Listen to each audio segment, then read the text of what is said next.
Hello everybody, I'm Molly, I'm a midwife and I've been invited to give you some little nuggets of information about having a baby. I was invited by Michelle Quashie, thank you Michelle. I teach biomechanics for birth to birth professionals and physios and doulas. And I also teach moving for an easier birth to parents-to-be. So this is really my favourite subject, and I want to give you my little nugget on that. So it's about the pelvis. So here's the pelvis. It isn't a solid structure. It's actually made up of different bones, several bones. There's a big hip bone here, another one on the other side, and in the middle there's the sacrum, and it moves around. There it's at the back. That can make more space or less space in different parts of the pelvis depending on which position you're in, and you do it intuitively when you're having a baby. And so it's really useful to have that as mobile as possible and in balance. This is the pubic area, and it's not a bone as such, but it's these two bones fit here, and they've got connective tissue and also ligaments. And there's ligaments that also hold this area in place, and they crisscross like that across the sacrum and the rest of the pelvis just to hold it in the right position. And in pregnancy you have relaxin, which is a hormone that makes that more, the ligaments more relaxed so that they can stretch a little bit more to make way for your baby coming through. These are ligaments. This is a woolly womb. I'll just show that to you. So you've got a broad ligament that comes across the whole of your womb, and then you have round ligaments here that keep it in place, kind of like a tent. You have one guy rope that's a bit skew with, then the whole thing will be a little bit out of kilter. And then we have the cardinal ligament on each side, and this attaches to the side of the pelvis. And then there's the sacro-uteral ligaments here, or uterosacral, same thing. They attach to the uterus, this is the bottom of the uterus, to the sacrum. And it's all about keeping it just in the right position so that the baby has the optimal space to get into, to get its little head tucked in, to come through the pelvis.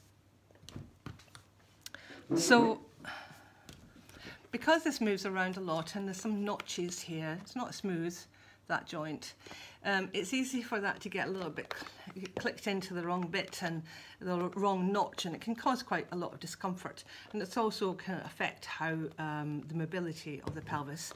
So it's really essential for pregnant women to make sure that their pelvis is well balanced. Now, sometimes it's not well balanced because you've had an injury, like an accident. If you have, then it's really important that you see a physiotherapist or a chiropractor or osteopath. But otherwise, most women can keep their pelvis in balance by doing activities like walking. I know we're a bit restricted at the moment with getting outside, but if you do get outside, have a walk, quite a brisk walk in flat shoes.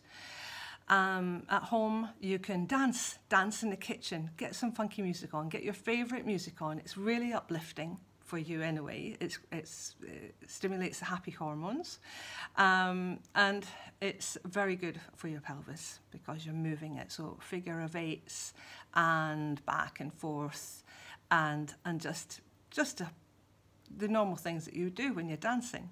Hands in the air, and these are all really beneficial. A birthing ball is also really helpful. If you can get hold of one, you can get one online perhaps. They don't cost a lot of money, they're about £8 or £9. And use that instead of sitting on your sofa. Sitting on the sofa too long is one of the things that causes your pelvis to have restrictions. So replacing it with a birthing ball, so you can have it on the floor, lean over it, and keep your pelvis mobile in that way. Sit on it, make sure it's actually it's the right size for you as well. It does say on the box, and also make sure it's pumped up appropriately. If it's not pumped up properly, it'll be very soft and you'll sink into it and you won't be able to move your pelvis quite so freely, and that defeats the purpose really. So having it properly pumped up, sit with your feet flat on the floor, and move your pelvis in circles and maybe back and forth, or just sit, and it will rock very gently, and that's a really good way to keep your pelvis mobile in pregnancy. The other little nugget I've got for you with regards to your pelvis is if you have another child and it's a wee toddler, lifting it up and having the baby on your hip is going to potentially put you out of kilter. So try and avoid wearing your baby on your hip like that. Have the baby at the front or on your back in a sling or a baby carrier is actually much better. So I hope that you have a wonderful birth, and there'll be more of these nuggets from lots of different people. But remember, you can have a positive time. You can bring your twinkly lights in, bring your music, and have a positive experience, and I hope you can. Bye-bye.